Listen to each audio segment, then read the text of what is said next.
Thank you. Ukrainian refugees are coming here, Minister, on a false promise announced by a government that has absolutely little or no plan as to where these vulnerable people are to be housed long term. There is a feeling of powerlessness that can quickly take hold when watching awful images from conflict zones in the comfort and the security of one's own home. Whether it's in Kiev, Damascus or Kabul, it's hard to know how to respond to stories of families being ripped apart, of people fleeing from being shot in cold blood, or of children deliberately targeted in war crimes. All these people coming into the country need to be housed, and it's obvious there is not enough houses in this country to cater for them. Even the current number is proving a significant challenge, with hotels and B&Bs wanting their properties back and some families finding it difficult hosting refugee families. There is a real Irish housing crisis here before the Ukrainian crisis ever came to being. We have a deepening housing crisis since the last financial crash in 2008 and to 2010. Around 10,000 people are homeless in Ireland today. That is around the population of Ballina.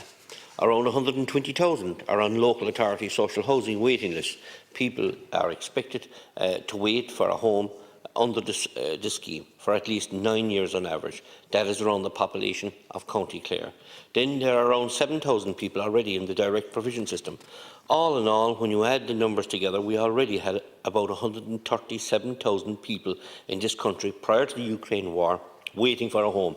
That's about the same number of people that currently live in counties Offaly and Monaghan combined. The government's ongoing virtue signal of taking in refugees when their record of providing housing is so atrocious is shameful. The government's response to the needs of the Ukrainian refugees will undoubtedly follow the same failed policy route. It is now clear that the government have no plan or strategy to deal with the influx of refugees. Despite this, though, government ministers and Taoiseach have made sweeping announcements that Ireland will pledge to have no restrictions of numbers entering into the country.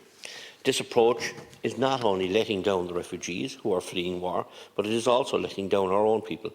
It's more of the same, with government ministers making promises they cannot possibly keep, and deep down they know that, but continue to make the promises anyway.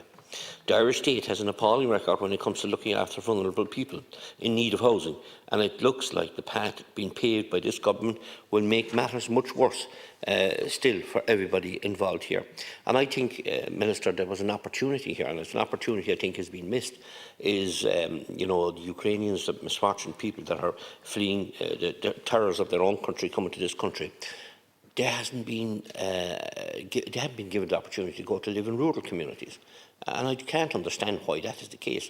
In most situations that I see, it's areas that had serious housing issues and housing problems already, but there was a massive opportunity in small rural communities for Ukrainians to be brought into them communities, because I don't see a lot of them going home in the short term, because it's a long-term issue, unfortunately, for them. And these towns and villages that I'm talking about in rural communities, and I know plenty of them in my own constituency, are starved in the want of people to, into their schools. They have fabulous facilities like community halls and beautiful playing pitches, whatever it is, for all sports, but they lack people. And there is opportunities there. Like, just look at one in my own parish of Goleen. There's a Garda station with 7 rooms there lying idle. They closed the Garda station. And why can't they give that to the community? Why are they making it impossible? It's just a case of there's plenty of community voluntary groups there. And, could we house maybe 6 people in there? That's local school. It survives then because of that. Another issue we have down in West Cork at the moment is in Darragh Agricultural College, where the students are down there. In fairness to the people of Darragh Agricultural College, the workers there, they've done some superb work to make sure that the Ukrainians are welcome, and they've come in there in the last weeks. Now they've been offered an opportunity to work. The companies come to me in Clonakilty that's offering a lot of the individuals an opportunity to work, but they have no transport. And that's wrong, because there's plenty of transport. It just needs a bit of organising. So much so that they're often, the workers have a good intention of going to work in Clonakilty, which is only 2 or 3 miles away, have said to me they'll go if we'll give them a bicycle. That's where it is. But there should be transport, especially when they're offering and willing to work, and the work available. There should be transport immediately, so the people of Darragh Agricultural College are doing their level best. They have done extremely brilliant work to get the rooms prepared and make sure food and everything is looked after. But we have employment got for these people. We can't take them to work there in the mornings. They're to be to work early in the morning as an early shift in Clonakilty. So, like, there's a lot of cogs not moving at the same time, and my time is up. But I could unfortunately talk further on this issue if I had a little bit more time, Minister. Thank you.